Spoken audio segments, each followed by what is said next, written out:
Number 5, Mobile Suit Gundam, The Witch from Mercury Season 2.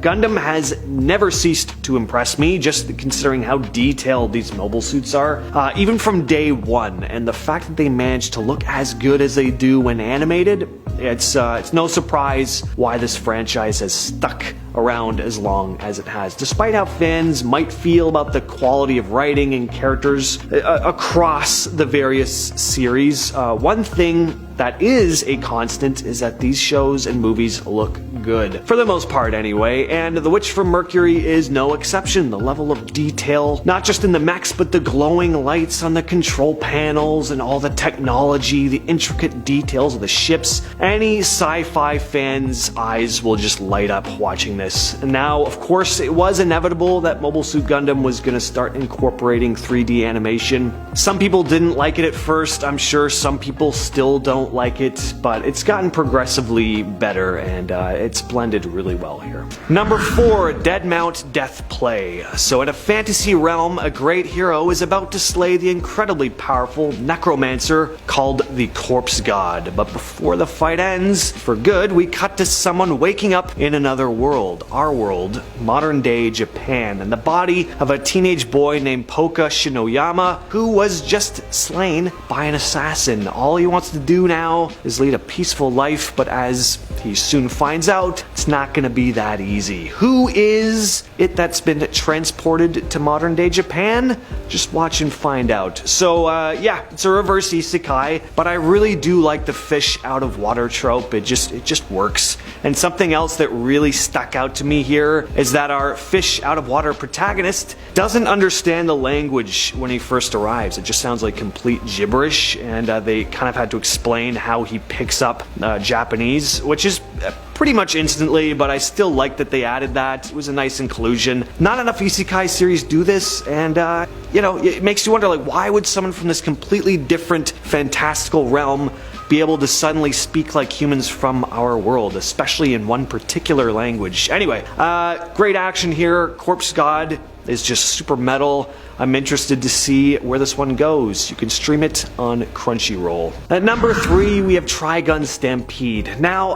there are a lot of mixed opinions about this series. Some people really like this take on Trigun, while others totally hated it. And I'm not just talking about the visuals here. I'm talking, of course, story too. But whenever there's a reboot or a reimagining of a classic, some fans are bound to be opposed to it. And that's totally fair. In general, I'm not really a fan of reboots and remakes and reimaginings, whatever you want to call them, but I think this one was pretty cool. And although I'm not typically into 3D animation either, I can't deny how freaking cool it looks here. Animated by Studio Orange, this is not the awkward, ugly CG animation we've seen in more unfortunate cases. Trigun Stampede looked almost like, kind of like Into the Spider-Verse.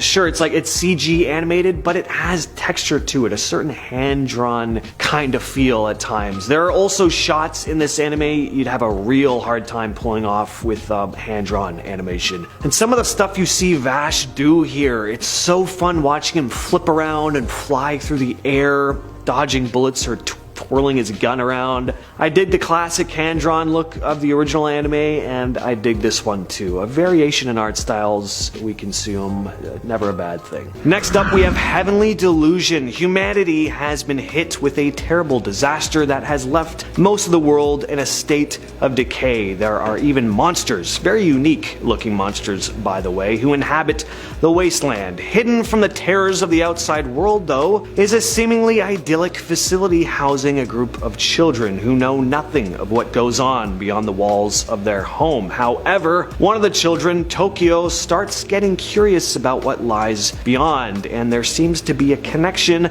between her and our two outsiders, Kuriko and Maru, a boy who looks just like Tokyo. We're traversing the wasteland in search of a place called Heaven. The first thing that really stood out to me with this series is the art. It's just lovely, really nice color palette. The world looks ravaged and decayed, but it's still beautiful at the same time. And the detail in the backgrounds is just fantastic. I really like Kiriko and Maru. You get this sense that they really care about each other. They have a very sibling type of bond. At least that's how Kiroku views it anyway. This is one of those series where you gotta be a little patient to figure out what's going on. You have no idea like what's happening from the first episode, but it isn't a bad thing here. The story unfolds, and the questions you have about what's gone on in this world, who these characters are, their motivations, you're actually interested to find out the answers, which is a good thing. So check this one out on Disney Plus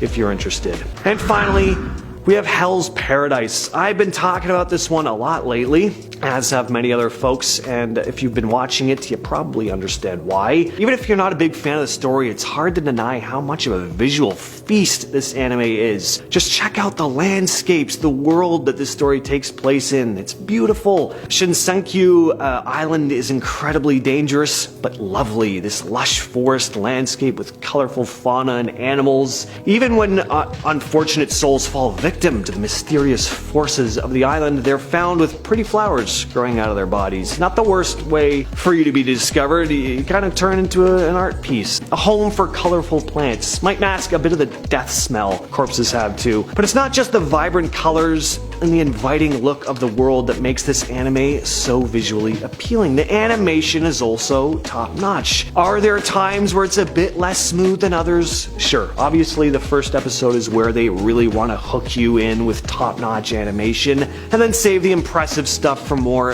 important moments throughout. That just comes down to time and budget. I'm not a stickler for animation needing to be absolutely flawless and revolutionary at all times. I typically just like a cool story with well-written characters, and I think Hell's Paradise also has both of those things.